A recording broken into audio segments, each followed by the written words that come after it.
All right, shalom, shalom, brother Gus. Shalom, so brother Quinai. I'm going to start off by giving our praises to Yahweh, Bahashem, Yahweh Shai, Bahashem, Rakakwadash.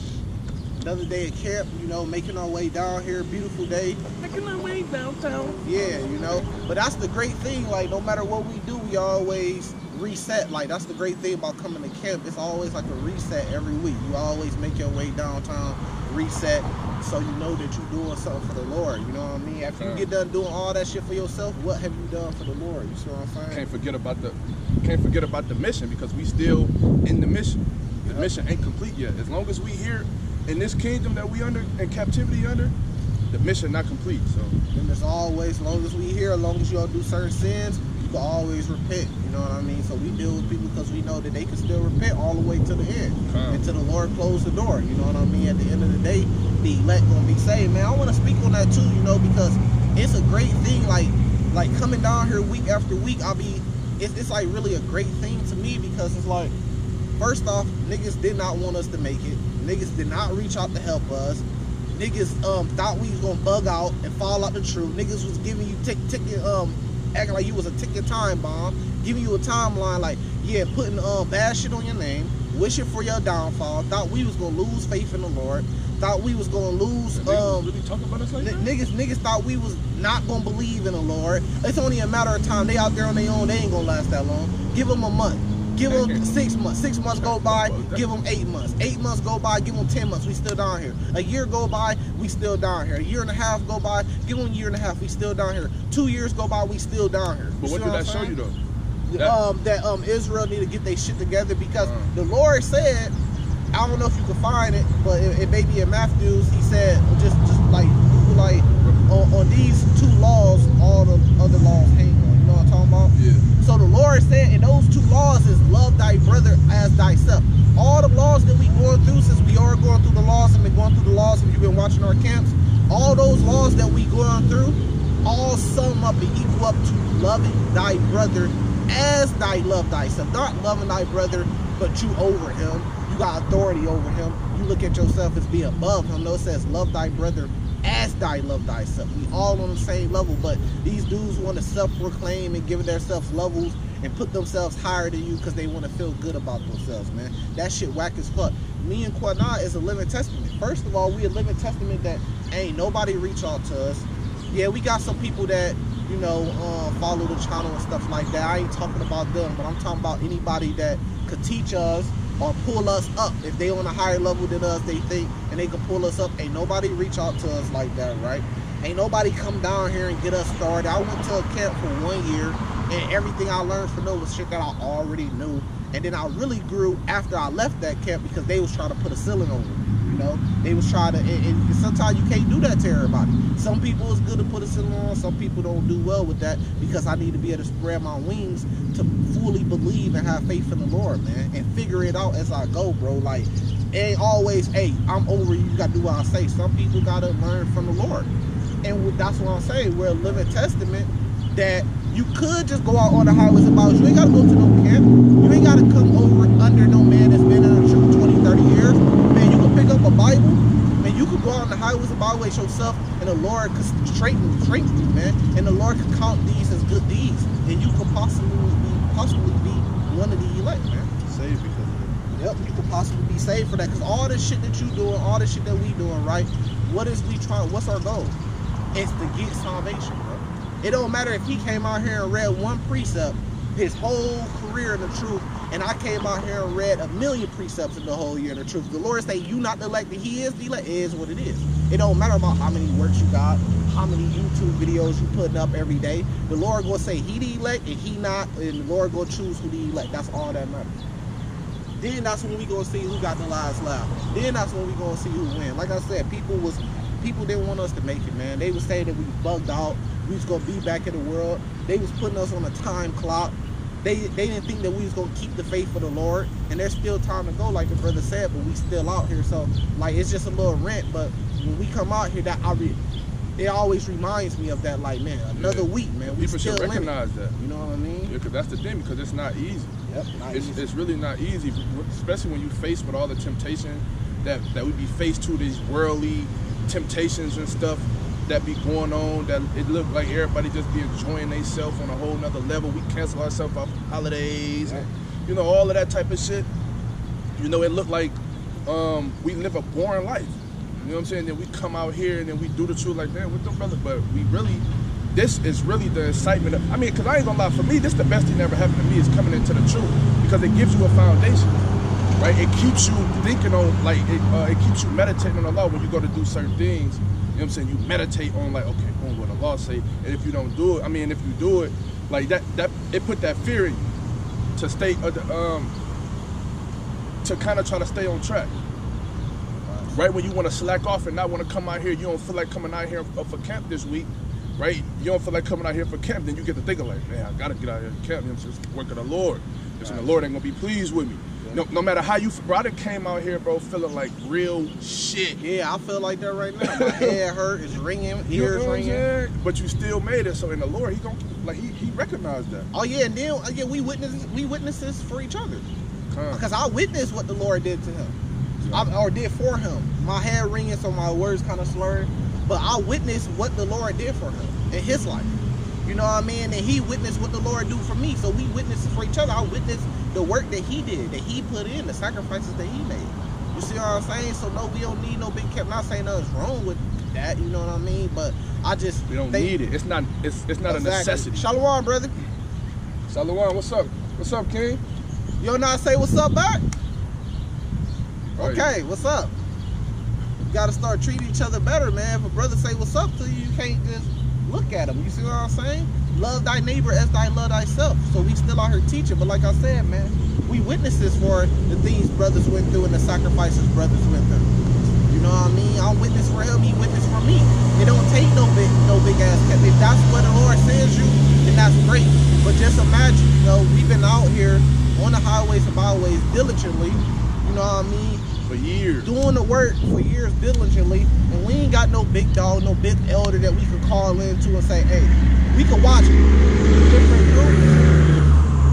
Stop trying to make that noise. We can watch different groups, videos and shit like that. You see what I'm saying? On my come up, man, I done seen everybody's videos, all the major groups. You know, we can watch those videos, but it's different than having a big dog to call into and say, but we ain't got that, because guess what? You know who our big dog is? Yahweh Shai. That's what we call it. And that's possible. Dudes will tell you that that ain't possible. You got to come up under them. Hey, but it is. Not to cut you off. It's crazy you said that, though, because it's been a couple brothers that I watch who I look at as elders, who I've been tempted to send them my like a video or my channel, and then just shoot them a message like, hey, you check my channel out, let me know how I'm doing.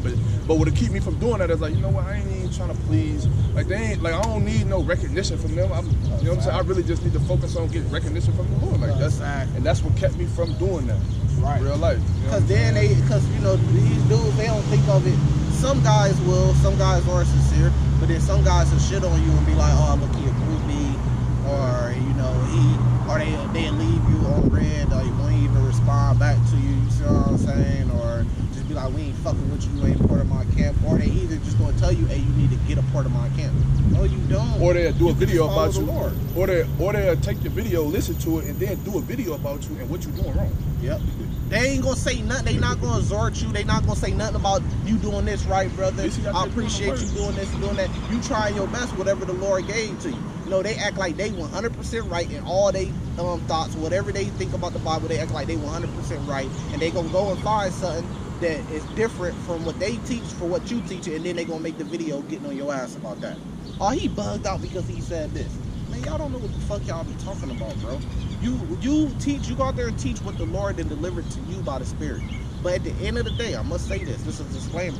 At the end of the day, we gonna find out, man. We gonna find out if the MOTB was this or that. We gonna find out if the new moon is this or that. We gonna find out everything, hey, bro. No bullshit. I was thinking about that earlier. It was yesterday because I rode past this church, which is a predominantly, you know, white church, right? And they was out there packed, and they all was gathered up. And you seen the white man out there looking like they just the righteousness of the righteousness, and they, you know, just acting like they so holy and godly. And then I started laughing, and that's literally what I said to myself. I said, we're gonna find out what the truth is one day. Yeah, because, and then it's that pride shit. See, I'm not prideful, bro. Look, if whatever we've been teaching is wrong and the Lord come back and say that's wrong, this is the correct way, we're going to go with what the Lord said. It's just that simple. We're going to find out. Hey, we was wrong on that. So we going with this, you know what I mean? But some of you guys going to be guilty of, when the Lord come back to correct us, because it talks about in Ezekiel 20, he shall cause us to pass under the rod. What's the rod? That's punishment. Right. He going to cause us, because that's correction. He going to correct the elect, man. But some of you dudes, he say he going to purge out the rebels. Because some of you dudes are still going to rebel against the Lord. Because y'all going to be stuck on y'all doctrines. The Lord going to say, look, the MOTB is this. Y'all be like, no, it's not. It's not that, even to the Lord, man. Because you worshiping a man really over the Lord. And then guess what the Lord going to do? He's going to get rid of you, man. Because you're going to convince yourself, hey, this can't be the Lord, because we know that the MOTB is this, but the Lord is actually here telling you, no, it's this. And there's two camps that I ain't gonna say their name, but there's two camps that I can think of right now. Not saying that these gonna be, but we see how locked in, like we that I watch, and I see how locked in they is on what they believe. Like I can see why Ezekiel 20 explains that. You know what I'm saying? Because some people is just so locked in, and now they done obtain knowledge and they let it get to their head. They forget who gave it to them. You know what I'm saying? They forget where they got it from, how they got it, and so they stop acknowledging the Lord at this point, and then they start looking at themselves as gods, and and so I can see why Ezekiel 20 broke that down like that. And then they so prideful, so what's going to happen is those two major groups are going to end up, the Lord going to put them against each other, man. They're going to end up taking each other out. But both sides think that nothing's going to happen to them and the other side. Like if you talk about IUIC, the IUIC just thinks GMS is going to come to an end. Or they going to have to come up under them. And if you look at GMS, they think the same thing, the IUIC going to come to an end. Y'all both going to end up getting wiped out, man. That's what's going to happen, man. But they just so prideful, and it's really they leadership that's warring with each other, and then here go all these other dudes making videos, bro. I never get it for the life of me. This shit be sick, bro. I be seeing dudes that never even met Nate, Bishop Nate, but they making a video rebuking him. Just because, but when they making a video, they not doing it sincere, because if you're doing it sincere, then you're gonna be original. You making a video, you sound just like your elder. Everything he said, you sound. You saying the exact phrases, the exact way that he says. Right. So you're not really being sincere, bro. You ain't even speaking your own words. Because they don't even know what they're talking about. They just jumping on a bandwagon. I can't say shit about Bishop Nate. You want to know why? Because I don't know him personally, and I haven't been there personally. And guess what? I judge him off of? And guess what I judge him off of? The work that I see him do. That's it. Because when I watch his work, he doing good work. I heard people say he a police. If you ask me, I don't know. I don't know because I'm not around. I ain't been around to get the spirit to feel like, okay, this nigga might be the law. I'm not around him. Right. Is he the top teacher in Israel? I don't know. He could be. But does it matter? No, it don't matter. All that matter at the end of the day is having faith in the Lord and you getting that salvation. You got it? I had you holding that for a minute. Yeah. You be cooking, man. You try to go hard, you know what I mean? Okay, let me read this before I read that, because since we just spoke on it. This John 7:24, it says, judge not according to the appearance, but judge righteous judgment. So me only judging based off what I see Bishop Nate do is because that's all I got to go off of. All of the shit that y'all saying that he did, I don't know nothing about that. So I'm judging based off when I type in IUIC Bishop Nate and he come in, he got them sit downs and he breaking down scriptures. I'm judging him off that. Yeah. You know I'm judging him off the work, bro, because it's really not even. I'm judging him off the work. Like I see him doing 3-hour live streams. I see him trying to manage a large group of body of people, which is very hard to do. You see what I'm saying? And then I see the man around him that speak good about him. So that's 2 or 3 witnesses. Shit, he got 10, maybe 1,000 men around him that's vouching for him. So you go off that. You see what I'm saying? But then other camps, they want to talk shit about him because you don't teach what we teach. Because you don't believe it, you don't see it how we see it, so therefore you wicked. Weird. No, bro. Even if he is wrong, let's just say he is wrong, right? He still could be saved. That's what y'all don't want to admit. That's what y'all don't like. Right there, y'all just want to say, look, we don't like you. You ain't teaching what we teaching. You wrong. You gonna be destroyed. Y'all wish that y'all had that power. Y'all don't got that fucking power. Only the Lord got that power. Bishop Nate could be wrong on a lot of different things and still be saved. So what does it go off? It goes off him trying to keep the law, statutes, commandments to the best of his ability, and it goes off him having faith in the Lord. Not if he understands the whole Bible 100%. that's not give you salvation. Yeah. You could never have read. I heard a brother say this too. You could never have read the New Testament in your whole life, and you still could be saved. Yeah, because what's the foundation of the Bible? Salvation, and you get salvation off the law, statutes, and commandments. True or false? You could pick up the Bible and throughout your whole life read one chapter and still be chosen for salvation. True or false? See, niggas getting their feelings. No, because we've been doing so much work. See, they hate if the Bible speaks about those that come in at the last hour, or roughly paraphrasing, should receive the same penny. They hating that. Like, these niggas came in, they only been in the truth for a month and got saved. I've been in the truth 10, 15 years. Nah, he could come in the truth for 1 month, and then the end could come, and he could possibly be saved, and you not. Y'all don't like that, man. And that's the problem. You always worried about what the next man got coming or don't got coming. That's the problem right there. That's that competition. That's covetousness. A lot of niggas are guilty of that. I don't care if if the man next to me came in, but all I know is I'm here. Man, that's it. That's all I know. Oh yeah, you made it. Yeah, I made it too. Shit, we trying your best. Man, I was in the truth 1 month and made it. Hey, I had to do 10 years in it, bro. It don't matter. We made it though. We here. You know what I'm saying? But dudes get jealous. Like, man, the Lord dealing with him. Who is him? He didn't laboring 30 years. He didn't have to come up under these guys and worship these guys and be under these guys and get told and bossed around and told what to do and give money to these and get my money taken from these guys. He didn't have to do none of that to follow the Lord. And they jealous of that because they had to do it, but they didn't have to. You chose to do it because you was man worship. You could have went out there and on the highways and byways yourself with a camera and a 12 tribe chart, like it says in Ezekiel 37, and taught the truth. But you wanted to be around men. You wanted to get notoriety from these group of men. I'm gonna come up in this group because they all gonna know me. They gonna like me. They all gonna say good things for me. And after all that said and done, you could possibly still not be saved. So why does it matter? Only thing that matters is if the Lord knows you, and if you're trying to keep those laws. This Matthew 22, I'm gonna start at 35. It say, then one of them, which was a lawyer, asked him a question, tempting him and saying, Master, which is a great commandment in the law? Which is like the greatest commandment. Yeah, which is the great commandment in the law? Yahushua said unto him, Thou shalt love the Lord thy God with all thy heart, and with all thy soul, and with all thy mind.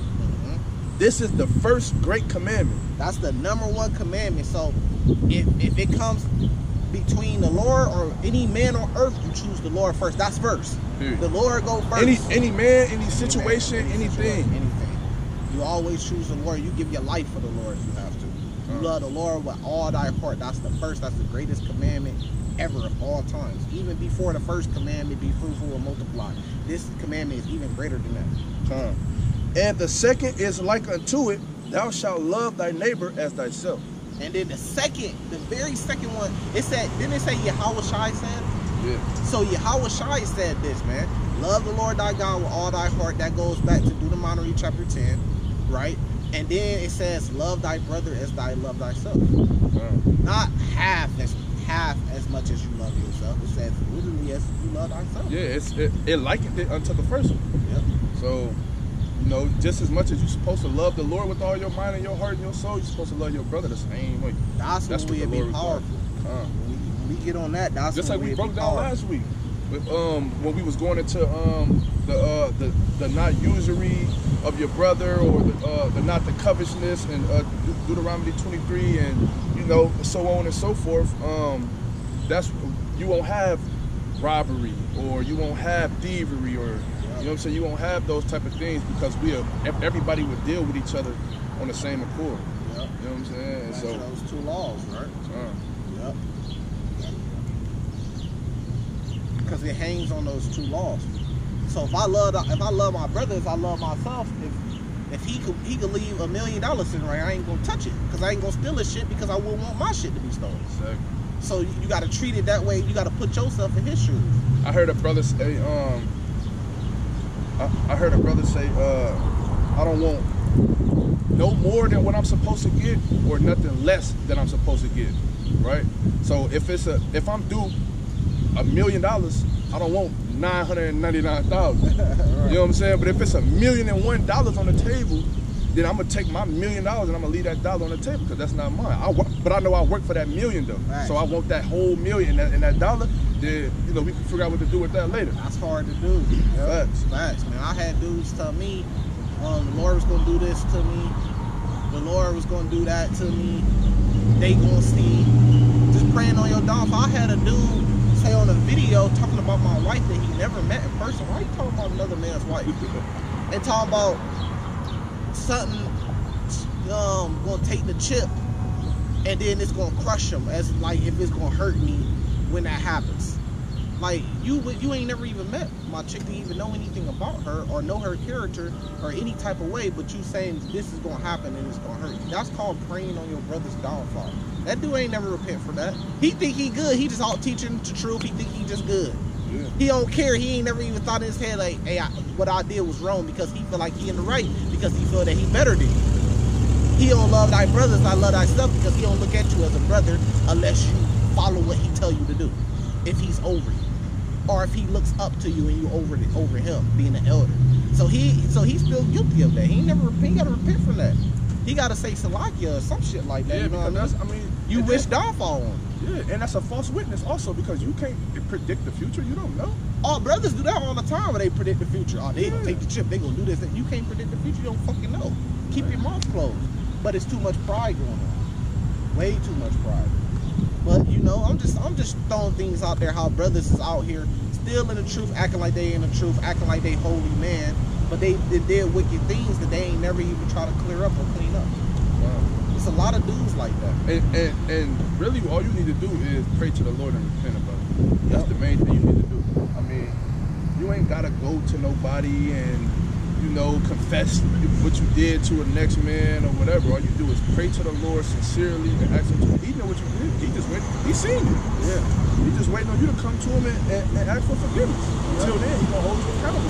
And then on top of that, just because you don't look at him as your brother, that don't mean shit. What does the Lord look at him? Because like this my cousin, but we really, in the Lord's eyes, biblical terms, the Lord will look at us as brothers. He look at us all as brothers. And the same way it goes for a woman. That's not your wife. That's your sister. Yep.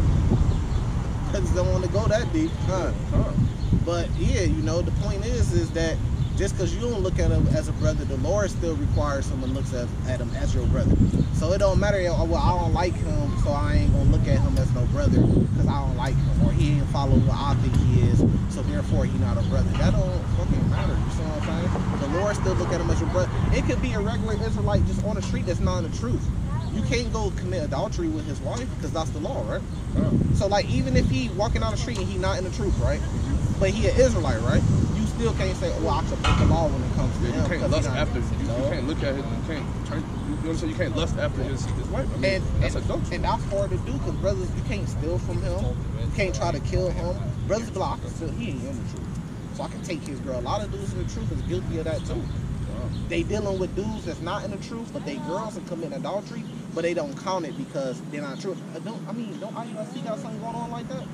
I don't know. I think IUIC got something going on like that where when you come in a camp, if your man ain't in the truth, they telling them that they got to leave a man and remarry a man that is in the truth or in the group. Yeah, no, that's super wicked right there. Yep.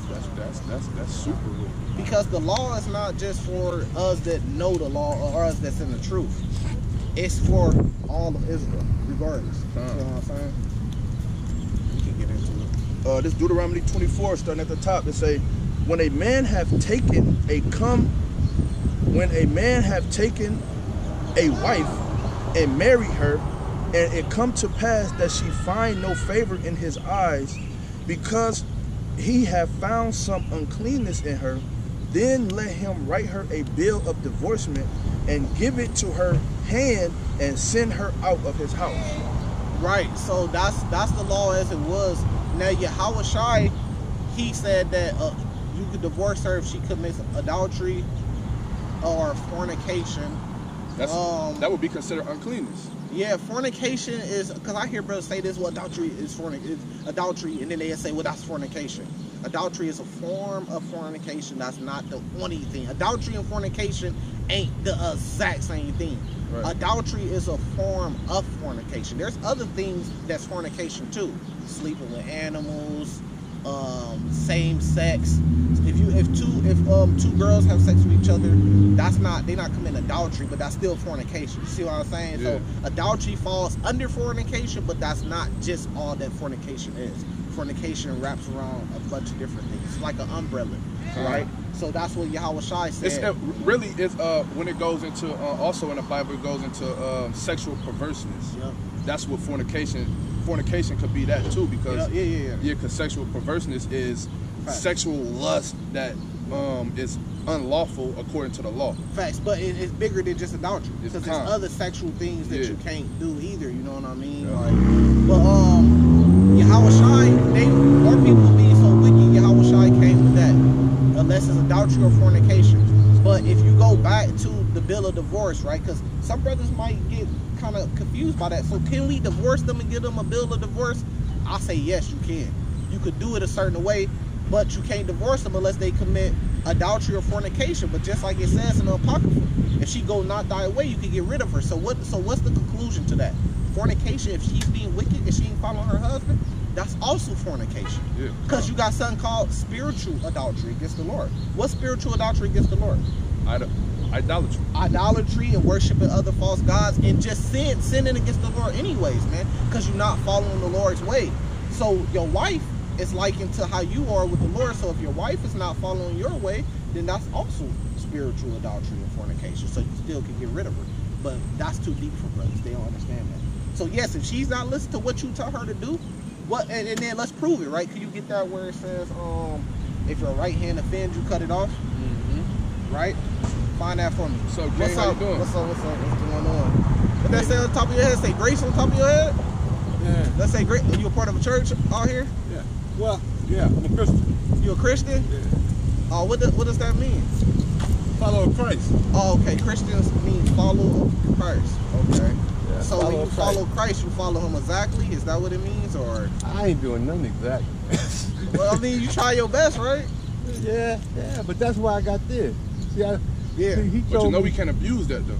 Absolutely. Just because you know it exists don't mean that you can still go do things that you know he wouldn't be proud of because of that word. Yeah. Because just like if you got to pay a bill, and they call it a grace period, right? Exactly, yeah. But you still got to pay the bill. You can't just never pay the bill. Exactly. You got a grace period, like you might have 5 days or a week or something, but you still got to pay the bill, you know. And that's just what we out here teachers, you know.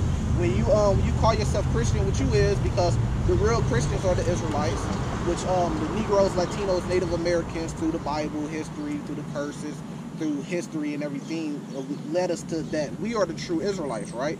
We got to follow the Lord, but we can't just do it with our hearts, though. So if you a follower of Christ, then you're going to do, he's the perfect example. You're going to try to be exactly like how he was. So if he was on the highways and byways and teaching, you should be on the highways and byways and teaching. If he wear garments with fringes on it, because that's in the law, we got to get our garments and fringes on it. You see what I'm saying? If he had a beard, then we followers of Christ. We want to be just like him. You see what I'm saying? He didn't eat pork. We don't eat pork. He didn't celebrate Christmas. So why are we celebrating? But you know the breakout come from. Can you scoot over a little bit from the camera? Oh, my bad. Yeah, no, you good. You good. I just broke off. I didn't pay attention. No, you good. The breakout come from Abraham people, man. And a lot of times, you know, like Ishmael and stuff, man, it don't acknowledge the New Testament. Because with Ishmael, who was chosen? Isaac or Ishmael? Isaac. So Ishmael was cast off. Yeah, but he was the father of many nations too. Yeah, but it's not for them though. All that was just his blessing. That's blessing. Right. All nations have a blessing, but out of all the nations, the Lord chose who he was going to actually deal with. And he chose who he was going to give. And Ishmael wasn't one of them. The blessing of the kingdom of heaven. All nations are blessed in their different ways because they have their different lands. That's a blessing. But I think Ishmael is a important role of even making the Christians do their thing. Go to Galatians 4. You got like the Muslims here. You got this, and even in the Bible it says you're gonna have some people follow me that's not of my tribe. But who does the Bible call a real Christian? Because you got people that say they were they're first Christians. Called Christians at Antioch. Exactly. That's in Acts, book of Acts. So who was called Christians though? Who were Ethiopians? No. It was Antioch then at the time. No, it was the apostles that were called. Christians. And Okay. the only people that we ever see called Christians in the Bible are the apostles, and they're all Israelites by blood. Isn't that a coincidence? All the old prophets of the Old Testament are all Israelites by blood. Why they reject all the disciples, Jesus? all the apostles. Huh? Why a lot of them reject Jesus? And I'm All not just of them talking did. about Muslims. I'm talking about even Judea. You talking about the people, right? the Jewish. So did he feed 5,000? Didn't they follow him? I'm talking about the New Testament. Yeah, that's in the New Testament. They don't not He followed. He fed them, right? He The broke the Torah bread don't and have the followed New Testament in it. what? The Torah. It doesn't have the New Testament. But in it. it's something called prophecy. So when he was prophesied to come in the Old Testament, they prophesied about the Lord coming and dying for us. Where do we find that at? We find that in what you call the New Testament is the gospel. You know, we got a precept for that too. Can you pull that? You found that? What I'm looking for. Here, let me pull this one. But you said that's in Acts, right? So who was called an actual Christian in Acts? It was the apostles. They all Israelites by blood. This ain't for Ishmael. Galatians 4. Because Galatians 4 is Galatians, gonna tell you. this Galatians 4 verse 4 it say, but when the fullness of the time was come, God sent forth his son, made of a woman, made under the law, to redeem them that was under the law, that we might receive the adoptions of sons. Now, To redeem them that was under the law. Who was under the law? Who was under the law with Moses? The Israelites. That's who the redemption for. It's in Galatians 4. Let me find it. Well, you know, I think it's the divide too, man. So one time it just came to mind that we have the same father but different mothers. But who are you though? You are what your father is. Well, You I'm come just for your saying the father's divide, and I had never looked at it like that. It was pretty It's- profound to me it's- when it came to my mind. It's no such thing as mixed, right? I got it. If I take a sunflower seed and I grow it in the desert, or if I grow it in the forest, what comes out? A sunflower, because it's a sunflower seed. You come from your father's seed. You are what your father is. That's why in the book of Matthew, when it lists the Lord's, Yahushua is his Hebrew name. The world calls him Jesus. The letter J didn't even exist during time. What happened to? So if that's the case, Ishmael shouldn't have been kicked out because he Ish- came from the father. Hagar, they had a different mother. He finna read it, right? Yeah, But here you go. you come from your father's seed. So when it lists genealogy, it say King David begot King Solomon. You know what I mean? It don't say this woman begot this woman begot this woman Right, begot. right. It says I haven't this heard man that. begot Right. this man begot this man begot this man, because it goes off your seed. That's how you know what tribe you from, because these are all men. Now, did Jacob You're right. have daughters? Didn't Abraham had daughters? But it wasn't about his daughters. You got to come from the seed to go back to Jacob's seed. You got to. And we can't forget that the reason why Ishmael was kicked out was because that was part of the Lord's purpose. Yep. So that's He what There he you chose go. to There you do. go.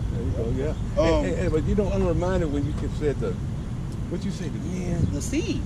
Oh, The no, 12 no, no. tribes of Do Israel. you know in the Jewish culture that for you to be considered Jewish, you must have a Jewish mother? Because they're Did you not. know that? Because they're not the true Jews. I'm They're just saying, imposters. I'm just saying. And the Bible tells They us. practice that today. Yeah, but that's- how? Okay, that's how? their Okay, doctrine. watch this. How? These come from different women. 4 different women, right? You had it's slipping my head. Sarah, Leah, and they had 2 handmaids. They're all brothers. So if it's going off your mother, then they got different mothers. But why are they all related as brothers? Because they have the same. Well, yeah, I'm not saying I father. agree with it. I'm just saying Yeah. that it's a fact. They You not, know? they not the true people, and the Bible tells you who they are, because the Bible tells us who will be in the land when the Lord comes back. It didn't say the Israelites; it said the Israelites would be scattered. They won't be in the land. So, now, what are you, an Israelite? Yeah, you are too. We believe that you are. The so-called Negroes look right here. West Indians, Haitians, Dominicans, all the way down Mexicans are the true Israelites, and that's You what the from St. world's about Louis? to find out. My family from St. Louis. Yep. I used to live that time. Yeah, you what you Y'all the, they all over there. That's where you first heard of that about the Israelites at in St. Probably. Louis? But I mean, I live in Chicago too, although. But I was born and raised in St. Louis, and they big, you know. Yeah, for They sure. big on that. Yeah, they is. Get that from They all folks. over. This is Get that. let us read this. This is Galatians 4. I'm gonna start at verse 28. It say, "Now we brethren, as Isaac was, are the children of promise. But as then he that was born after the flesh persecuted him that was born after the spirit, even so it is now. Nevertheless, that saith the scripture, cast out. cast out the bondman and her son, for the son of the bondwoman shall not be heir with the son of the free woman." So that's It that's says Ishmael. the son of the bondwoman, because Hagar was the bondwoman and her son was Ishmael. should not be heir. But everybody And want they to join. moved on their own speed. Yeah. But you want to know why? Faith. Everybody wants to join in on our blessing. Because they not content with their blessing. They want the Israelite blessing. It's coming to the black man. We went down because we sinned against the Lord. But that's the great story. The Lord said those that's at the bottom, He gonna put them at the top. We supposed to be kings on the earth. King David, King Solomon were so-called black, what you would call so-called black men. We had rulership over the earth.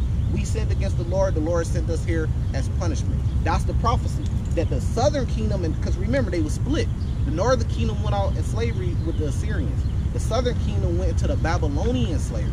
But the prophecy is that we will be reunited in captivity in the last days, waiting for the Lord to come save us. So you got the so-called Negroes, transatlantic slave trade, which you had Native Americans and Latinos also on slave ships too, because they were splitting them up from South America to North America. So this is fulfillment of prophecy of us coming back together in the land of our captivity. This is Mystery Babylon in the Bible. The Lord's going to come back, destroy this place, and He's going to take all of Israel back to them, not just Judah, because they say, oh, it's Judah and Benjamin, then the other tribes are lost. They don't know who they are. That's not Bible prophecy. The Bible prophecy is when the Lord comes back, He's taking all 12 tribes back. It's not prophecy that Judah's going to be in the land and they're going to have an iron dome that's given to them by America. They're going to have weapons of mass destruction that's given to them by America. They're going to have billions of dollars that was given to them by America. That's not Bible prophecy. They're imposters. They're not the real thing. This is John 5, verse 46. For had ye believed Moses, ye would have believed me, for he wrote of me. Where do we find Moses' writings at? Old Testament. But the Lord said, if you believe, so the Old Testament and New Testament go together. That's what He's saying. You got to believe Moses because he written of me. So when you read this in the New Testament, John, it's pretty much saying, look, it goes together. The Old Testament. I had somebody. And what was that you were just reading? This is John 5. Let me finish it. I don't mean to cut you off, but Ezekiel also tells you about eating the whole road. Right? You can't just take certain parts of the Bible and be.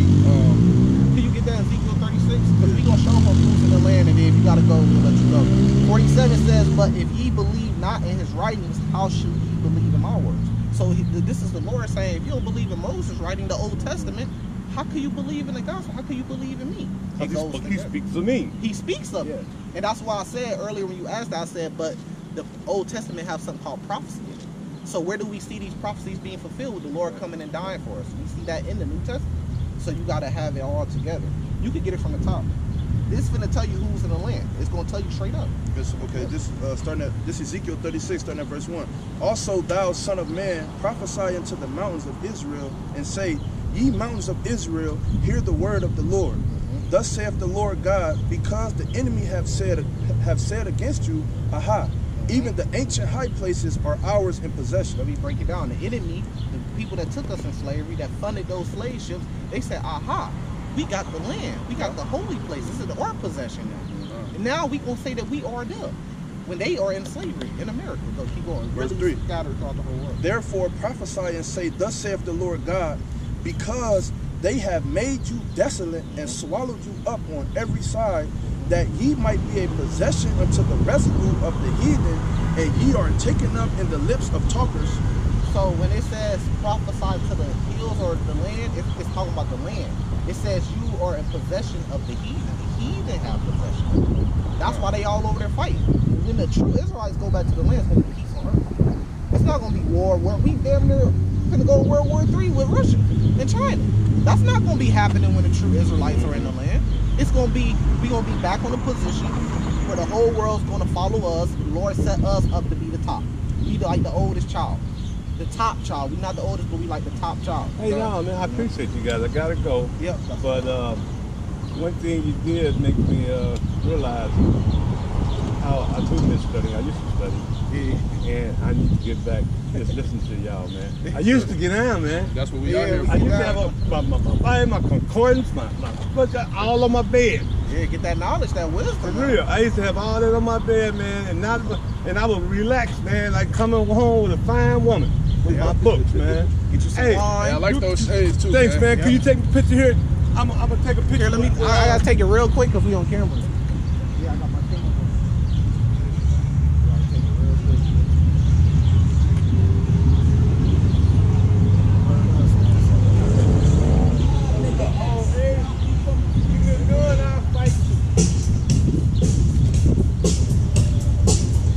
Hey, Jeff, y'all. Yep. Yes, sir. Take it easy. You dealt with us, so I'll take the picture, you know what I mean? But it is what it is, but that's, you know, doing work, you know, you got to deal with brothers like that. You deal with us, I'll come over here and take a picture for you. You know what I'm saying? You know, he could be a believer, you know? Like he said, he used to study. If he get back into studying, then hopefully something to the truth. Jump back to Deuteronomy? Yeah, or hopefully he see the truth, or just remember some of the seeds that we planted in his head and think on them and break it. He thought that they was real people. He said they go off your mother. We exposed them how no, they ain't the real people. Or Ezekiel 36 clearly tell you who got possession of the land. They don't say the Israelites will have possession of the land. And he thought Ishmael was still going. I mean, and he thought Ishmael had just as amount of equal rights as Israel did. And we cleared that up quick. No, yeah, we gotta fumble through it a little bit, but ain't nothing perfect. You know. But the main point was hit on the target. Like he said, pretty much like, man, y'all study, man. I gotta start studying because how y'all breaking it down off the top of the head, exactly. Because he couldn't. Because really, I feel like really what he wanted to do was come against us more, but he didn't know enough. So he had to just accept what it was. But but that's how it is. But he said he a Christian, so I mean, what we expect. But like the brother said, he did hear us out, and that's all that matters. So maybe he might start seeing things from a different lens now. This is back in Deuteronomy 24, verse 3. This verse 2. It say, and when she is departed out of his house, she may go and be another man's wife. Right. So you could give, like, man, it's some sticky situations. Like, first off, most of our women, we didn't get them when they was virgins. Technically, that's adultery because their husband is the first man that got them. But we do got grace for that, and that's why we need to be clean. That's why the Lord's gonna come back and clean us, man. We not gonna be clean already when the Lord come back. He gonna do the cleaning. That's what the passing under the rod is. He gonna chastise us, correct us, he gonna clean us. 1 Corinthians 15. And then we gonna be reborn. That's when you get the new bodies, the spiritual bodies and everything, because these bodies are too filthy. Then in the kingdom, we gonna be clean, man. But yeah, you know, that's how you do it. You know, if this woman, if you suspect she talking to this, she's still messing with this dude, but she telling you she not messing with this dude, hey, go get a letter from him with his signature on it saying that he not dealing with you, so you can keep yourself away from adultery. He say, look, I'm divorced from her, I'm not dealing with her, me and her not together. You get the letter, the letter, and you want to take the woman to be a wife, take her to be a wife. If you see a woman and she not a virgin, you want to take her to be a wife, man, just take her to be a wife if she ain't got a man. It's just that simple. Because these Christian dudes say, well, you can't get rid of them for adultery and this. No, oh yeah, that's what I was looking for. If that right hand offended. Oh yeah, I was looking for that too, but it's in Matthew. Dude walked up. Yeah. Through something a little bit. Let me find it. If thy right hand offend thee, you gotta find it. Okay, yep. Because we gotta remember, right? So they saying, look, you can't leave your wife. See, we breaking it down, man. This is what I love about this, because we ain't ducking or dodging. We ain't trying to hide what y'all trying to do. We breaking it down to you. We can go deep into this, right? So they'll say, look, if your wife don't commit adultery or fornication on you, you can't put her away. You can't get rid of her. You can't divorce her. But Matthew 5 verse 30 says, if thy right hand offend thee, cut it off and cast it from thee. So what's your right? Is it talking about literally your right hand? It's not literally talking about cut off your right hand if it offends you. What's your right hand just gonna do what it wants to do? And without you controlling it, man, I gotta cut this motherfucker. It's just doing what it wanna do. You know what I mean? No, when it says your right hand, it could be talking about your right hand brother. It could be talking about your right hand wife. If it offends you when it's according to the Lord, and this shit, your salvation is on the line, what was that first law? That the greatest law? Love the Lord with all our heart, mind, and soul, and love your brother just as well. But your brother came second. So if your brother going against the Lord, or your wife going against the Lord, and she calls you to go against the Lord, you cut her off, man. But I ain't commit adultery against you, though. I ain't commit fornication. No, it says if thy right hand offend thee, cut it off and cast it from thee. That means get rid of it. That's what the bill of divorce is. She's being wicked. She's offending me. She's not following me as I'm following the Lord. Let me give her the bill of divorce and cut her off. See, you niggas don't know the Bible, man. Y'all don't study, man. Y'all take one precept and y'all make doctrines off that one precept. You can't get rid of her unless she commits adultery, because that's what Yahweh Shai said. But it also says, if thy right hand offend thee, cut it off. Put it together, dumb slow niggas. Goddamn, put the pieces together and stop taking one precept and making a doctrine off of it. Put the pieces together then to see the full picture. So what's that? How does that look if my right hand is my girl and she offend me because I'm following the Lord, but she don't want to follow the Lord, she being wicked? How does it look like cutting her off? How do you cut her off? How do you cut your right hand off in that situation? You give her a bill of divorce and say bye-bye and cast her away from you. It's that simple. These dudes, man, they know. I had some Christians come on my comment board talking about it's like 10 Christians that meet up somewhere in the class. Man, y'all want me to just come in there and rebuke y'all? I could do it for funds and practice. Just come in here and rebuke y'all because y'all don't know what the fuck y'all doing or what y'all talking about. But I always look at it like cuz look at it. What's the point? Just go out there and follow the Lord and teach the truth, man. This ain't school, you know what I mean? High school, like we gotta go and I gotta go be amongst y'all so y'all could test what y'all know and y'all knowledge compared to the Hebrew Israelites in Springfield, Illinois. We ain't gotta do that shit, man. Just teach what y'all teach. We gonna teach what we teach and we gonna see, right? It says, for it is profitable for thee, so it's actually profitable, that one of thy members shall perish, and not that thy whole body shall be cast into hell. Now watch this. Members is also talking about the body, so the camps use that. If one of the members, you cast them off, right? But guess what? Ain't you and your wife supposed to be one body? So it goes with the wife too. She offends you, cut her off, man. And how does it look like cutting her off? Giving her a bill of divorce. So the law that Moses was given, that we just read, is still in effect. Now what? And why does it say that though? Why does the Lord give us that instruction? Because a woman can be, she can be the reason why you fall out the truth. Mm-hmm. You know what I'm saying? But I can't leave her, bro, because she committed adultery on me. Yeah. She ain't have sex with another man. Yeah, I can't leave her. Come on, man. Stop being simple-minded, bro. You know what's right and what's wrong, bro. You know if this woman being super wicked and you done tried time and time with her and she can't get it and this shit is dragging you down and causing you to lag in the truth too, you know that you need to get away from her. By all means, as fast as possible. You know that shit gonna lead you, because we done been in situations where we both done dealt with women that shit that led us down to the dirt. And we should have got rid of those women, but we was hanging on too long. You see what I'm saying? We kept hanging on too long, you know what I mean? Because we love her. And they fucking drag us through the dirt. You see what I'm saying? Well, we should have, and now thinking about some of those situations, thinking back on some of those situations, what do we think? Man, I should have soon the first signs I seen, I should have been done fucking with her. But these dudes, hey, but how was I say you can't unless she commit adultery? Yeah, but what else does it say? It says, if thy right hand offend thee, cast it off. That's it. You see how things could be manifest, or what's the what it says in Habakkuk 2, made plain upon the face? Yeah.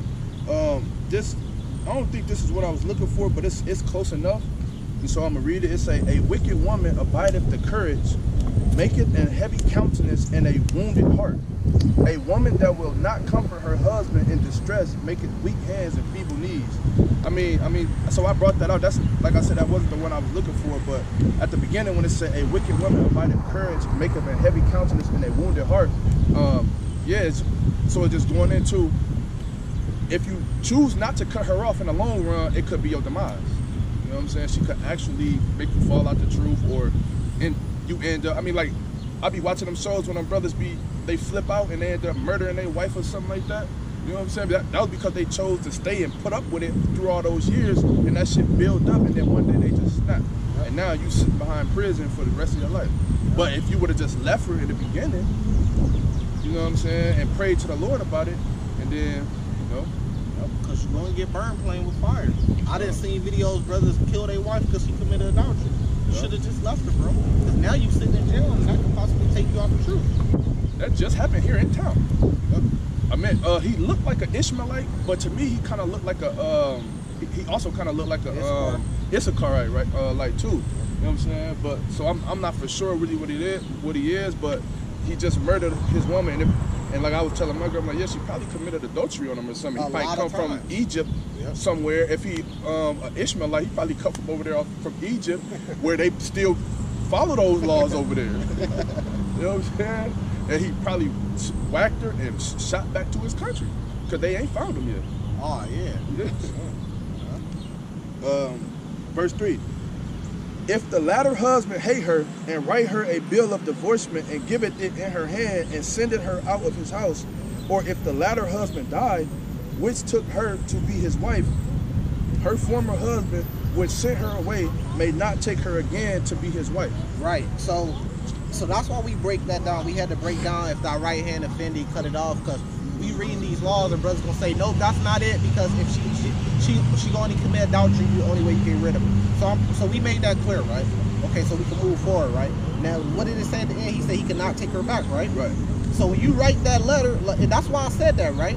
So I'm not just pulling it out my ass when I say she got to go get a letter from her man saying, hey, I didn't just pull that out my ass, it's in the law.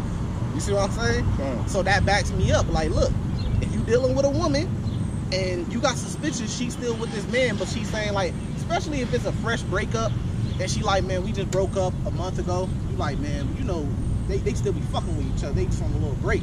Get me a bill of divorce with his signature saying I'm divorced from her. If you can't get that, then that man still looks at you as being his wife. It don't matter if the woman don't look at it. He still look at you being, well, I can't fuck with you. That's adultery.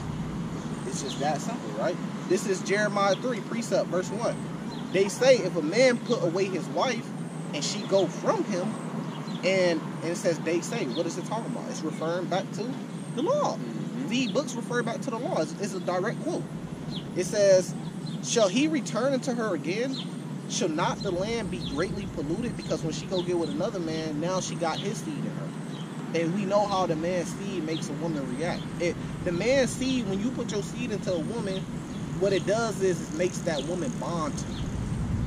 You know how she acting all up, you go humble her, and then you put that seed in her, and that she's acting good and acting right. When you put that seed in her, that seed bonds her to you, bro. So the land is polluted now because she got another dude's seed swimming around in it. Because the seed stays in them for months and months and months. Off one, you know. It says, but thou hast played the harlot with many lovers, yet return again to me, saith the Lord. So yeah, you know, that's just what it is. So the law says if, just for the listeners, but the law says if you got a wife, you can get rid of her if she commits adultery on you, or she commits fornication on you. Or if she's unpleasing, then you can write her a bill of divorce. But once you write your wife a bill of divorce, you can't go remarry her because that land's polluted because she got with another man. And that's his wife now. And that's his wife, and then you'll be coming down. Because dudes do that. They break up their girl, she'll go get another man, and then they'll go sleep with her again. Because she's always going to be mine. No, now you commit adultery. Because even though she was your wife for 10 years, you was popping her and shit like that, you divorced her. That's not your wife anymore. That's that next one. And I want to say it's like in the book of, it's in Deuteronomy, and I think it's 19 or 20, one of the few chapters behind us, when it says that if your woman, now she's supposed to be put to death if she commits adultery on you, but if she, let's say for instance, like if you divorce her, then now you think you could go back and sleep with her, you can't do that because then that'll be considered adultery. But if it's vice versa, you can't take her back neither because it's still considered adultery, and the Lord said you can't have no uncleanness amongst the people of Israel, so she would be unclean. Which so is now, the same thing. This lady that you've been popping for 10 years, you're finna get put to death over because you divorced her. Now you in the red seat. Now you in the hot seat. You like, this is my wife, bro. I was with her for 10 years.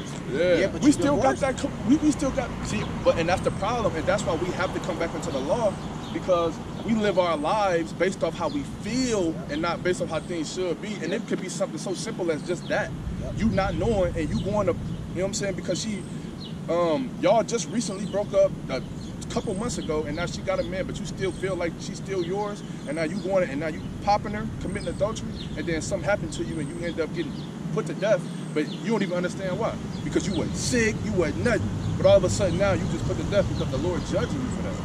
And that's why we got to come into this law so we can learn these things, so that if we ever faced with those situations, you know, we can we can meditate on that.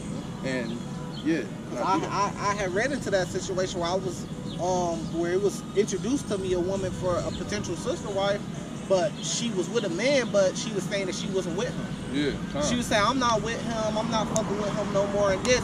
So I could have been a thirsty nigga and hopped on it like, ooh, but then I would have influenced her decision. I didn't want to influence her decision, so I stayed out the way. And then I was posed with the question of, okay, how do we do this then? And then I gave the answer that was in the Bible. I didn't go off my own heart like, no, I'm finna just go ahead and pop her. He ain't in the truth.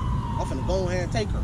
No, I said, look, the only way it could be done, either she gonna have to be, I'm gonna have to see like a period of time where she's not with him to know that it's real, or if she wants to expedite this, right, I need a signature and a note from her ex that she claimed to be her ex, saying that we are divorced and this is not my girl no more, we not together, something on those lines. But guess what happened a week after?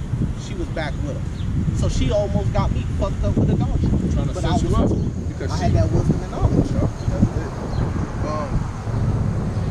It say, be his wife after that she is defiled, for that is an abomination before the Lord, and thou shalt not cause the land to sin, which the Lord thy God giveth thee for an inheritance.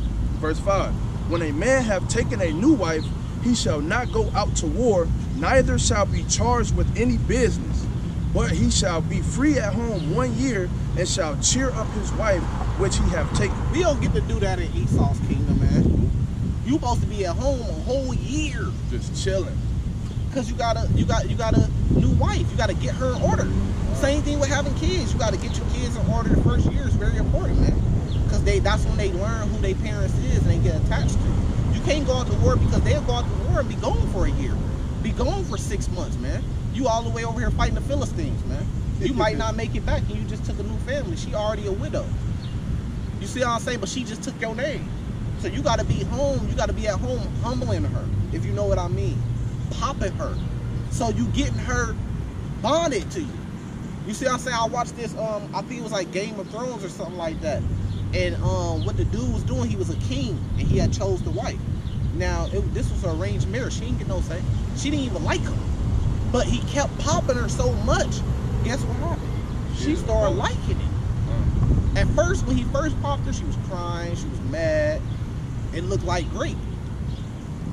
But after he popped her so many times, now he had come in the room, she already undressed waiting for him. She putting him on his back. She riding him now. She liking it. She thinking about him, touching herself, having memories about him. Why? Because he humbled her. He knew that, okay, first time I pop her, it just ain't gonna go. But as I continue to pop her, she gonna do what? She bonded to him. And that's the law that we read a couple weeks ago. If you see a wife of another nation, if you see a woman of another nation that you want to take to be a wife, you got to take her home and you got to humble her and pop her. She gonna go fight. You just killed her father and brothers and shit. She ain't gonna like you. She gonna despise you and hate you. But after you popping her so many times, she gonna conform to being your wife. Verse 6, no man shall take the neither or the upper milestone to pledge, for he taketh a man's life to pledge. If a man be found stealing any of his brethren of the children of Israel, and maketh merchandise of him, or selleth him, then that thief shall die. You can't sell your brother as a slave, and we know that happened with the 12 brothers. Yeah. We know that happened with Naphtali and Ephraim and Manasseh is in place of Joseph, because the whole story that happened, they were chosen by his father and stuff like that. But we know that happened with Joseph. You can't sell Israelites into slavery. And thou shalt put evil away from among thee. Verse 8, take heed in the pledge of leprosy that thou observe diligently, and do according to all that the priests, the Levites, shall teach you. As I commanded them, so ye shall observe to do. Remember what the Lord thy God did unto Miriam by the way, after that ye were come forth out of Egypt. When thou doest lend thy brother anything, thou shalt not go into his house to fetch his pledge. Thou shalt stand abroad, and the man to whom thou dost lend shall bring out the pledge abroad unto thee. Right, so you can't just go in his house and take your shit. You can't break into his house, and that's where they get what's that, burglary? Yeah, burglary. Yeah. So at that point, I mean, it's still thievery. Now, that's when you gotta let the Lord deal with it. Yeah, you got to stand on and just, man, he got to bring it to you. You know, you could go out abroad and, hey, he owed me this, you know what I mean? Hey, get the elders or something like that involved if you have to, you know what I mean? But you can't just, because then y'all going to kill each other. As soon as you hit the door, he going, you know what I mean?